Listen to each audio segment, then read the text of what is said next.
قال اما من ظلم فسوف نعذبه ثم يرد الى ربه فيعذبه عذابا نكرا. صدق اللہ العلی العظیم. رفقائے گرامی، یہ ذوالقرنین کا قصہ چل رہا ہے، جس کے بارے میں یہ معلوم ہے کہ وہ ایک مسلمان بادشاہ تھا، ایک عدل کرنے والا بادشاہ تھا، انصاف کرنے والا بادشاہ تھا. ذوالقرنین کے قصے کو بیان کر کے اللہ تبارک و تعالیٰ نے ہمارے سامنے یہ بات رکھی ہے کہ جب صالح اور نیک لوگ حکمران بنتے ہیں تو وہ کیا کرتے ہیں. ان کی حیثیت بالکل ماں باپ جیسی ہوتی ہے، اور ان کی خواہش اور کوشش یہ ہوتی ہے کہ ہماری رعایا کی دنیا بھی سدھر جائے اور ہماری رعایا کی آخرت بھی سدھر جائے. جس طرح ایک والد کی خواہش اور کوشش ہوتی ہے کہ اس کے بے شک وہ خود جتنا برا ہو، وہ چاہتا ہے کہ اس کے بچے اچھے بن جائیں، اس کے بچے نیک بن جائیں. ایک والد چاہتا ہے کہ مجھے جو سہولت میسر نہیں ہے، میرے بچوں کو وہ سہولت میسر ہو جائے. ایک والد خود اوکھ اور دکھ میں رہ کر اپنے بچوں کے لیے سکھ اور سہولت مہیا بھی کرتا ہے، کوشش بھی کرتا ہے کہ میرے بچے سکون و آرام سے رہیں. میرے عزیز دوستو، بالکل یہی حال وقت کے مسلمان اور عادل حکمران کا ہوتا ہے. پہلی بات تو یہ ہے کہ وہ اپنے لیے وہ سہولتیں، اپنی حویلی کے اندر وہ سہولتیں، اپنے گھر کے اندر وہ سہولتیں، اپنے بچوں کے اندر وہ سہولتیں، اپنے لواحقین اور اپنے مداحین کے لیے وہ سہولتیں اکٹھے نہیں کرتا جو سہولتیں اس کے عوام کو میسر نہ ہوں، بلکہ وہ جس طرح باپ چاہتا ہے کہ اس کے بچے زیادہ خوشحال ہیں، خود محنت کرتا ہے بچوں کی خوشحالی کے لیے. اس طرح حکمران جو عادل حکمران ہوتا ہے خود دکھ میں رہ کر لوگوں کو سہولت دیتا ہے، لوگوں کو رعایت دیتا ہے، لوگوں کے لیے آسانیاں پیدا کرتا ہے، لوگوں کی گزران کو، ان کی زندگی کو آسان بناتا ہے. جی، یہ ایک عادل حکمران کی بالکل نشانی ہے. اور یہ صرف تھیوری نہیں ہے، یہ صرف کہانی نہیں ہے، یہ فسانہ نہیں ہے، یہ صرف قصہ نہیں ہے، بیان بازی نہیں ہے جی، بلکہ پریکٹیکلی اس طرح لوگوں نے کر کے دکھایا ہے. یعنی خود رات کو جاگتے تھے اور لوگوں کے دروازوں پہ پہرے دیتے تھے، ان کے احوال معلوم کرتے تھے اور لوگ آرام سے سویا کرتے تھے. اور جب حکمران اس کے بالکل برعکس، یعنی اقتدار کی وجہ سے تجارت شروع کر دیں، لوٹ مار شروع کر دیں، لوگوں کے اموال پر نگاہ رکھنا شروع کر دیں، پھر مختلف ٹیکسز کے ذریعے ان کے اوپر توان لگائیں، ان کے اوپر جرمانے کریں، ان کی جیبیں کاٹیں، ان کے کاروبار کے اندر حصے دار بن جائیں، تو پھر میرے عزیز دوستو اس معاشرے میں کیا ہوتا ہے؟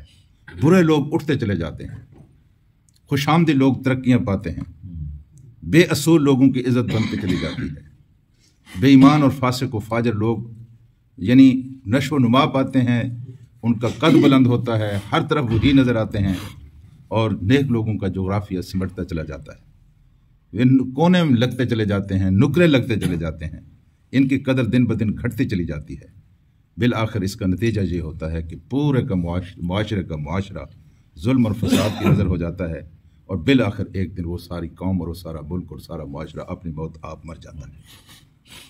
جب اس طرح کے آثار کسی معاشرے کے اندر نظر آئیں کہ برے لوگوں کو پروموٹ کیا جا رہا ہے، برے لوگوں کو ترقیاں دی جا رہی ہیں، اور پھر پریکٹیکلی عملی طور پر کوئی قوم یہ فیصلہ کر لے کہ معاشرے کے انتہائی چھٹے ہوئے لوگ، بدکار لوگ، خدا سے پھرے ہوئے لوگ، خدا کے نافرمان لوگ، بد عقیدہ لوگ، بد کردار لوگ کسی علاقے کے سامنے پیش کیے جائیں کہ آپ ان کا انتخاب کریں، اور چھوٹے بڑے عالم عامی نیک بد اکٹھے ہو کر یہ فیصلہ کر دیں کہ یہ آدمی ہم میں سے سب سے اچھا ہے، تو وہ قوم دراصل اپنی تباہی کے سرٹیفکیٹ کے اوپر خود دخل کرتی ہے. وہ ثابت کر دیتی ہے کہ میرے اندر کوئی خیر موجود نہیں ہے. جی، تو یہی حال ہے. بڑے حاجی، بڑے نمازی بڑے خوش ہوتے ہیں میں نے فلاں کو ووٹ دیا، حالانکہ اس کے بارے میں بڑا برا آدمی ہے، یہ مانتے ہوئے بھی کہ بہت برا آدمی ہے، بہت ڈاکو ہے، چور ہے، لٹیرا ہے.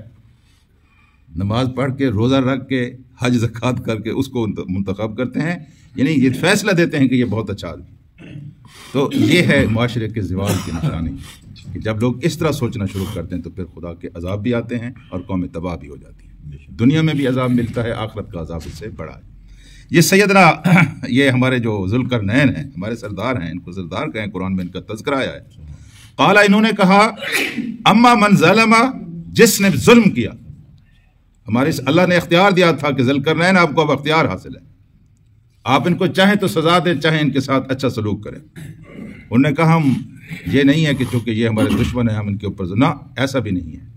ان میں سے جس کسی نے اما من ظالم، جس نے ظلم کیا، نعذبہ، ہم اسے عذاب دیں گے۔ جو زیادتی کرے گا ہم اس کو معاف نہیں کریں گے، جو زیادتی کرے گا ہم اس کو عزت نہیں دیں گے، جو زیادتی کرے گا ہم اس کو پرموٹ نہیں کریں گے، بلکہ ہم اس کو عذاب دیں گے، ہم اس کو سزا دیں گے۔ اور دوسری بات جو ہے وہ یہ ہے کہ ثم یرد الی ربہ، پھر وہ لوٹایا جائے گا اپنے رب کی طرف، فیعذبہ عذابا نکرا، اور وہ اسے جو عذاب دے گا اس سے بھی زیادہ شدید تر عذاب ہوگا۔ تو یہاں سے یہ پتہ بھی چلتا ہے کہ یہ قوم جس کی میں یہ ذوالقرنین گئے تھے وہ مسلمان قوم نہیں تھی۔ مسلمان کو ایک بینیفٹ حاصل ہے، جی آپ سن لیں، یہ بہت بڑا بینیفٹ ہے جو غیر مسلم کو حاصل نہیں ہے۔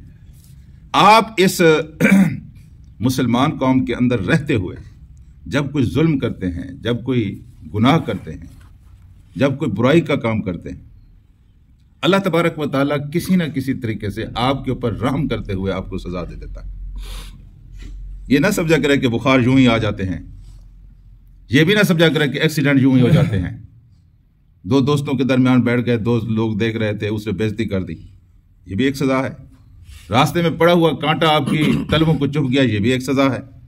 آپ کے کاروبار کو نقصان ہو گیا، یہ بھی گویا آپ کا ایک ایسا کھاتا کھلا ہوا ہے کہ جب بھی آپ کو کوئی تکلیف پہنچتی ہے، چاہے جسمانی تکلیف پہنچے، چاہے آپ کو روحانی تکلیف پہنچے، خود بخود آپ کے گناہوں کا ازالہ بنتی چلی جاتی ہے۔ یہ ایک بہت بڑا بینیفٹ ہے جو مسلمانوں کے علاوہ کسی دوسرے کو حاصل نہیں ہے۔ یہاں تک کہ اللہ کے رسول نے فرمایا کوئی کانٹا بھی چبھتا ہے آپ کو، وہ بھی آپ کے گناہوں کا کفارہ ہو جاتا ہے۔ یہ جب ہم دیکھتے ہیں کسی آدمی کو مرنے سے پہلے کہ لمبی بیماری میں مبتلا ہو گیا اور لوگ اس کے اوپر ترس کھا رہے ہوتے ہیں، بیچارہ محتاج ہو گیا، ہم بھی دعائیں کرتے ہیں اللہ محتاجی سے بچا، اللہ بچائے بھی صحیح۔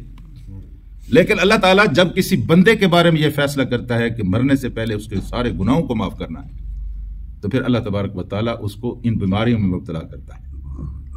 اور بہت سارے گناہ ایسے ہیں جو توبہ سے بھی معاف شاید نہ ہوتے ہوں، یا توبہ سے تو خیر معاف ہو جاتے ہیں، بہت سارے گناہ ایسے ہیں جو صرف اور صرف بیماریوں سے ہی اللہ تبارک و تعالیٰ معاف کرتا ہے۔ اس لیے صحت بڑی اچھی چیز ہے، اللہ تعالیٰ سب کو عطا کرے، لیکن یہ بیماری بھی بہت اچھی چیز ہے، اس لیے کہ یہ بیماری جو ہے گناہوں کا کفارہ بنتی ہے جی۔ تو کافروں کے لیے یہ بات نہیں ہے۔ ایک آدمی نے ڈاکہ ڈالا ہے، ایک آدمی نے زنا کیا ہے، ایک آدمی نے شراب پی ہے، اگر وہ پکڑا گیا ہے، اس کے اوپر حد جاری ہوئی ہے، تو کیا خیال ہے آپ کا؟ اللہ تعالیٰ اس کو سزا دے گا؟ اس کی گناہوں کی سزا تو اس کو مل گئی، اس کے گناہوں کی سزا اسے مل گئی۔ بلکہ ایسے آدمی کے بارے میں جب کسی نے یوں ہی تبصرہ کر دیا نا، جب جس کو سنسار کیا جا رہا تھا، پتھر مارے جا رہے تھے، اور اس کے زخمی جسم کے اوپر جب کوئی پتھر پڑتا تھا تو خون نکلا ہوا تھا، چھینٹے پڑتے تھے نا جی، چھینٹے پڑے تو کسی نے کہہ دیا نا جی اللہ اس کو غارت کرے، یہ کیسا بد نصیب